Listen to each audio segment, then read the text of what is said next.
Di tempat paling dalam yang disebut Jahanam, di dalam sebuah peti dari api, tergeletak sebuah makhluk yang penuh penderitaan. Wajahnya rusak, matanya keluar dari rongga. Seluruh tubuhnya dipenuhi api yang menggerogoti. Dia ingin berteriak. Dia yang dahulu berkata, "Aku lebih baik dari Adam. Mengapa aku harus tunduk kepada makhluk dari tanah yang hina?" Apakah kamu pernah membayangkan bagaimana iblis akan diazab oleh Allah? Jika azab untuk manusia yang ingkar kepada Allah saja sudah sangat pedih, lalu bagaimana dengan siksa iblis, makhluk yang menghasut manusia untuk selalu berbuat dosa dan ingkar kepada Allah? Sepedih apa azabnya dan semengerikan apa azab untuk iblis? Sebelum lanjut, pastikan kamu tonton video ini sampai habis. Jangan skip video ini, karena setiap detik dari kisah ini akan bikin kamu berpikir ulang tentang apa yang sedang kamu lakukan hari ini. Sebelum menjadi sosok yang kita kenal sekarang, iblis memiliki nama dan kedudukan yang sangat mulia. Namanya adalah Azazil, makhluk yang menjadi pemimpin dari seluruh malaikat.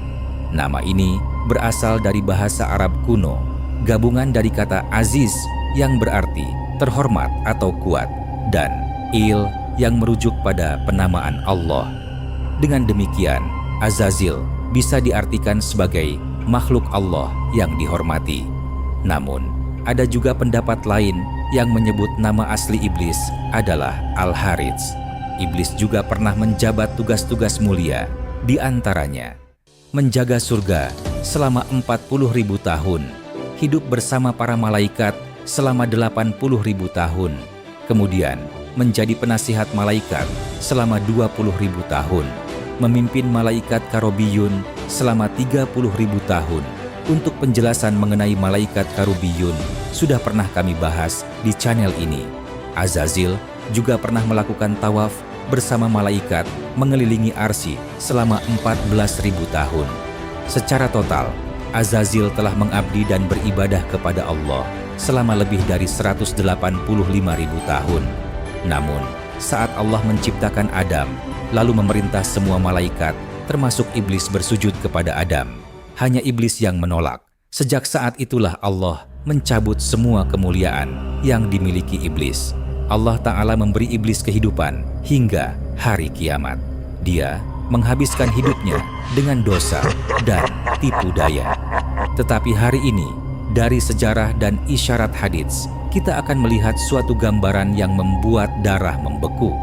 Dalam video ini kita akan melihat setelah miliaran tahun terbakar dalam api, bagaimana keadaan fisik iblis, mengapa Allah tidak mencampakkannya bersama yang lain, dan apa yang akan terjadi pada pidato terakhirnya.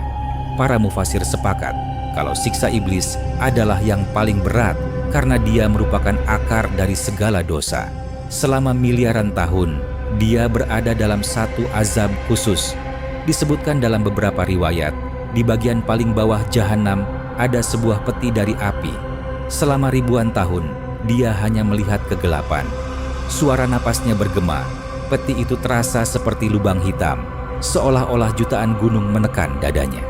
Dia ingin bernapas, tetapi tidak ada udara. Hanya ada asap api yang beracun. Di dalam peti itu tidak ada ruang untuk bergerak. Dia ingin setetes air, tetapi yang menetes adalah logam cair yang masuk dari kepala dan keluar dari kaki. Panas logam itu membuat otaknya mendidih dan meledak. Selama miliaran tahun, azab itu terus berlangsung tanpa jeda, tanpa tidur. Penghuni neraka lain setidaknya bisa saling melihat, tetapi iblis dibiarkan dalam kesendirian yang paling ekstrem untuk menghancurkan kesombongannya. Untuk memahami betapa dahsyatnya azab ini, kita bisa melihat azab paling ringan di Jahanam. Dalam hadits sahih disebutkan bahwa ada seseorang yang hanya diberi sandal dari api, tetapi panasnya membuat otaknya mendidih. Dia akan berteriak, "Ini adalah azab paling berat," padahal itu adalah azab paling ringan. Bayangkan, jika azab paling ringan saja seperti itu, maka azab iblis jauh lebih dahsyat. Api Jahanam bukan merah seperti api dunia, tetapi hitam pekat.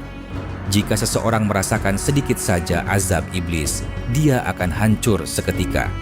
Dalam hadits disebutkan bahwa tubuh penghuni neraka akan diperbesar agar merasakan azab lebih kuat. Tubuh iblis menjadi sebesar gunung. Setelah miliaran tahun terbakar, wajahnya tidak bisa dikenali lagi, hitam seperti arang. Dari tubuhnya keluar bau busuk yang jika dibawa ke dunia, aroma akan membunuh seluruh makhluk bumi. Matanya telah hancur sejak lama. Dia mencoba menutup wajahnya, tetapi tangannya telah menjadi seperti arang keras. Rasa lapar menyiksanya setelah miliaran tahun tanpa makan. Para malaikat menyeretnya dan memaksanya memakan buah berduri. Iblis yang dulu menggoda manusia dengan makanan haram, kini tenggorokannya tersangkut duri zakum. Dia berteriak meminta air, tetapi diberikan air mendidih. Ketika didekatkan ke wajahnya, dagingnya meleleh. Namun karena haus, dia tetap meminumnya. Perutnya hancur, lalu Allah mengembalikannya seperti semula agar azab dimulai kembali. Dalam keadaan itu, iblis mungkin mengingat bahwa dulu dia pernah beribadah kepada Allah. Dia berharap Allah akan melihatnya sekali lagi. Dia berteriak dengan suara hancur, "Wahai Tuhan kami, keluarkan kami dari sini. Kami tidak akan berbuat dosa lagi. Jika kami mengulanginya, maka kami adalah orang zalim." Lalu terdengar jawaban, "Tinggallah kalian di sana dengan hina dan jangan berbicara lagi kepadaku." Dia mengerti hubungan antara dia dan Allah telah berakhir selamanya. Pintu rahmat Allah telah ditutup permanen. Rasa sakit penolakan ini jutaan kali lebih menyakitkan daripada api. Kemudian sesekali Allah mengeluarkannya dari peti dan membawanya ke hadapan penghuni neraka lain sebagai bagian dari azab penghinaan. Saat penghuni neraka seperti Fir'aun, Namrud, Abu Lahab, dan para pendosa melihatnya, mereka menyerangnya. Mereka mencabik tubuhnya dan berteriak, "Karena kamu, kami terhalang dari rahmat Allah." Iblis mencoba melarikan diri, tetapi tidak bisa. Mereka yang dulu mengikutinya kini mencabiknya seperti anjing. Setelah miliaran tahun, dia tidak memiliki teman, tidak memiliki siapapun. Dia benar-benar sendirian. Kemudian, dia menyampaikan pidato terakhir kepada para pengikutnya. Dia berkata, "Allah menjanjikan kalian kebenaran, dan aku menjanjikan kalian kebohongan. Aku tidak memaksa kalian, aku hanya mengajak, dan kalian yang memilih." Setelah mendengar itu, harapan penghuni neraka hancur. Mereka sadar bahwa miliaran tahun ini hanyalah permulaan. Azab akan berlangsung selamanya. Setelah pidato itu, para malaikat kembali mengikatnya dengan rantai api dan menyeretnya kembali ke peti. Dia tahu azab akan terus berulang. Kulit terbakar, tumbuh kembali, makan zakum, minum air mendidih. Bahkan, setelah semua azab fisik, masih ada azab mental yang lebih berat. Selama miliaran tahun, iblis menyimpan harapan kecil bahwa suatu hari dia akan mati dan semua akan berakhir. Namun suatu hari, seluruh jahanam menjadi sunyi. Semua penghuni surga dan neraka memperhatikan.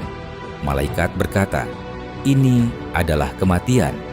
Iblis mengira ini saat kebebasannya. Namun di hadapan semua makhluk, ternyata kematian itu sendiri dimusnahkan dan diumumkan kepada semua makhluk. "Wahai penghuni surga, kalian kekal tanpa mati. Dan wahai penghuni neraka, kalian juga kekal tanpa mati."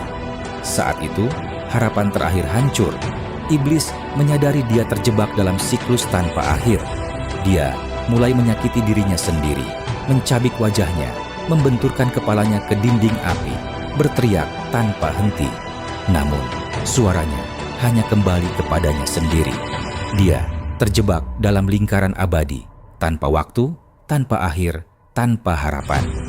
Sahabat pustaka ilmu, ini memang menakutkan, tetapi yang lebih menakutkan adalah kelalaian kita. Hari ini kita masih tidur dengan tenang, sementara setan membisikkan, masih ada waktu.